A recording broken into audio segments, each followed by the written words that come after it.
جزاک اللہ جی. ابرار صاحب بڑی تفصیل کے ساتھ کل رسیدہ میں ہونے والے خدمت کے کاموں کو بیان فرما رہے تھے. آغوش کا ذکر چونکہ بار بار آیا ہے تو میرے ذہن میں بھی ایک بات آئی کہ بہرحال یہ جو آغوش شروع ہوا، یہ جو پروجیکٹ تھا خدمت فاؤنڈیشن کا، پہلا آغوش جو اٹک کے اندر بنا، اللہ تعالیٰ نے مجھے یہ توفیق دی کہ اس آغوش کو بنانے میں نے ایک اہم کردار ادا کیا، بلکہ 1 سال تک اس کو چلانے میں بھی میں نے ایک اہم کردار ادا کیا. تو جب ہم شروع میں اس کو بنا رہے تھے، اس کی بلڈنگ کو رینوویٹ کیا، اس کے اندر جو ضروریات تھیں ان کو پہنچایا، تو مجھے آج بھی یاد ہے کہ مصر کی وہ خاتون تھی جو یونائٹڈ نیشن کی پاکستان کی چیف تھی. انہوں نے ہم سے رابطہ کیا کہ ہم آپ کے جو سینٹر بنا رہے ہیں آپ اس کا وزٹ کرنا چاہ رہے ہیں. تو ہم نے ان کو کہا کہ جی آپ آ جائیں. انہوں نے کہا جی ہمارے کچھ سیکورٹی ایشوز ہیں تو آپ کائنڈلی ڈسٹرکٹ اٹک کی جو انتظامیہ ہیں ان سے بات کریں اور ہم آپ کے وزٹ پہ آنا چاہ رہے ہیں. خیر ہم نے انتظامیہ سے بات کی. انہوں نے کہا ٹھیک ہے آپ ان کو بلوائیں، ہم ان کو کارڈن آف بھی کریں گے، ان کو لے کے بھی آئیں گے، چھوڑیں گے بھی. تو وہ جو خاتون تھی ان کے ساتھ یونائٹڈ نیشن کے کچھ اور بھی جو آئی ایف سے جو ذمہ داران تھے وہ بھی تشریف لائے. جب وہ داخل ہوئی آغوش کے اندر، ابھی بچے کچھ 2-4 ہی آئے تھے، آ رہے تھے، اور داخل ہوئیں اور مسلمان تھی، مصری تھی، اس بلڈنگ کے اندر داخل ہوئی. اور انہوں نے جب اس بلڈنگ کو دیکھنا شروع کیا، مجھے آج بھی بہت اچھے طریقے سے یاد ہے کہ وہ بالکل درمیان میں ایک ہم نے ٹینس کورٹ بنایا ہوا تھا، بڑا زبردست قسم کا ٹینس کورٹ، بیڈمنٹن کورٹ ہم نے بنایا ہوا تھا.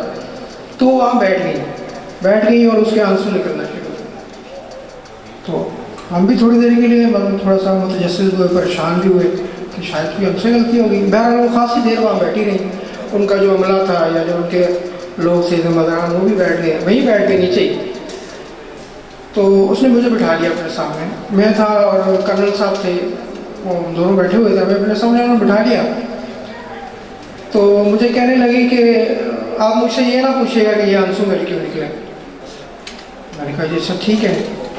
کہنے لگی یہ جو سہولیات آپ ان بچوں کو دے رہے ہیں، یہ سہولیات تو یونائٹڈ نیشن بھی اپنے کسی پروجیکٹ میں لوگوں کو نہیں دیتی.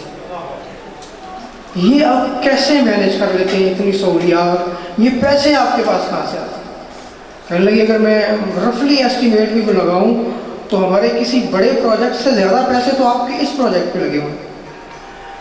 تو یہ آپ مینیج کیسے کرتے ہیں؟ مجھے آج آپ سے یہ سمجھنا ہے صرف. تو میں نے ان سے کہا بات یہ ہے کہ آپ مادی وسائل پہ بھروسہ کرتے ہیں. آپ کے ہاں یہ، میں چونکہ خود یونیسیف میں بھی جاب کرتا رہا ہوں، یونائٹڈ نیشن میں ڈیولپمنٹ سیکٹر میں میں نے 10-15 سال جاب کی ہے. میں نے کہا جی آپ کے ہاں صرف اور صرف مادی وسائل فوکسڈ چیزیں ہوتی ہیں.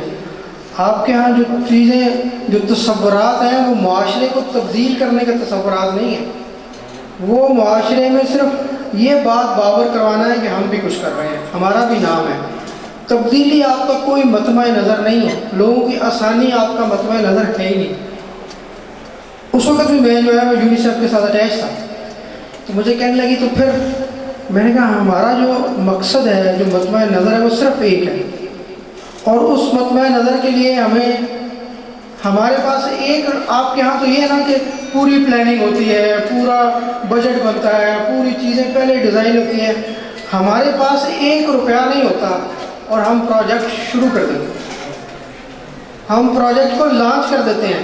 ہم نے 50 کروڑ کی بلڈنگ بناتی ہوتی ہے. ابھی راضی ہاسپٹل کی ہم نے ایک زمین خریدی ہے، ہماری جیب میں 1 روپیہ نہیں تھا، ہمارے اکاؤنٹ میں پیسے نہیں تھے، لیکن ہم نے، چونکہ ہمیں یہ یقین ہے کہ جب ہم انسانیت کی فلاح کے لیے جدوجہد اور کوشش کرتے ہیں تو پھر اللہ ہماری مدد کو خود آتا ہے.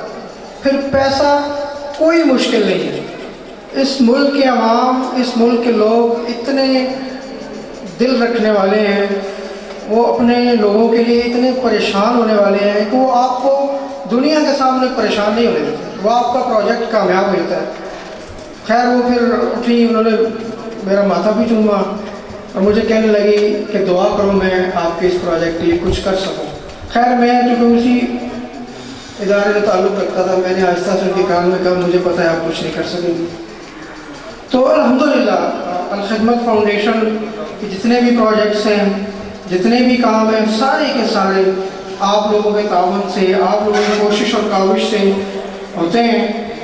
میں جو ہے وہ اس وقت الخدمت فاؤنڈیشن پنجاب شمالی کے صدر محترم رضوان احمد صاحب کو اپنے اس پروگرام میں خوش آمدید کہتا ہوں، اور ان کا مشکور بھی ہوں کہ انہوں نے اپنی گو مصروفیات میں صحیح وقت نکالا، اور ہمیں اندازہ ہے کہ انہوں نے کہیں اور جانا تھا مگر ہماری ریکویسٹ پر وہ یہاں تشریف لائے ہیں، میں ان کا بہت مشکور ہوں۔ ہم پروگرام کو آگے بڑھاتے ہیں کیونکہ ٹائم اب بہت تھوڑا ہے۔ میں ملتمس ہوں محترمہ نبیلہ انعام صاحب سے، جو سیاسی اور سماجی شخصیت ہیں، کہ وہ آئیں اور آپ سے مخاطب ہوں۔ محترمہ نبیلہ انعام صاحب۔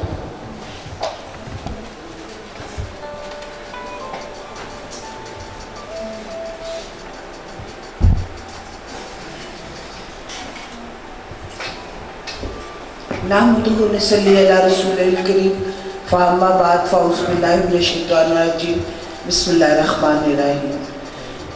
تمام احباب جو یہاں پہ تشریف فرما ہیں، ان سب کے لیے السلام علیکم۔